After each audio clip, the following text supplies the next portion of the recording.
Les embouteillages, une réalité bien connue à Abidjan.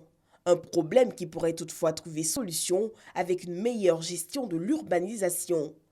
Chaque matin, les Abidjanais se réveillent et ils doivent faire le parcours du combattant pour passer d'un point à un autre. Alors que ce temps, s'ils avaient par exemple un système très performant de transport public, ils auraient pu se retrouver au travail en 15-20 minutes. La qualité du système de transport public est très essentielle pour la productivité et la compétitivité d'une ville comme Abidjan. La capitale économique ivoirienne compte à ce jour près de 5 millions d'habitants. Ces infrastructures, elles, n'ont pas connu cette croissance exponentielle. En dépit des efforts consentis ces dernières années, beaucoup reste à faire.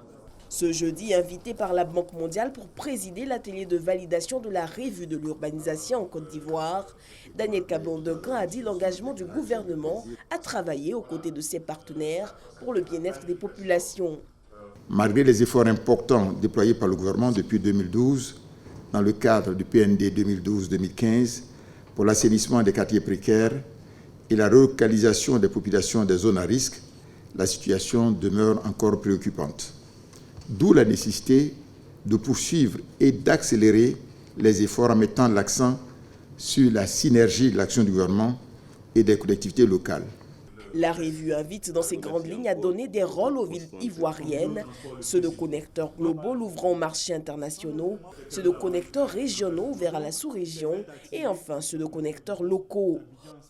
Nos villes doivent donc se réorganiser et se restructurer dans le cadre d'une urbanisation réussie, susceptible d'accueillir la poussée démographique et de prendre en compte un habitant décent pour les populations.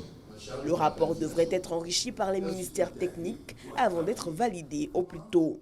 Daniel Kablan-Duncan a ajouté qu'il devrait appuyer valablement plusieurs études déjà initiées par le gouvernement, notamment sur le projet du Grand Abidjan.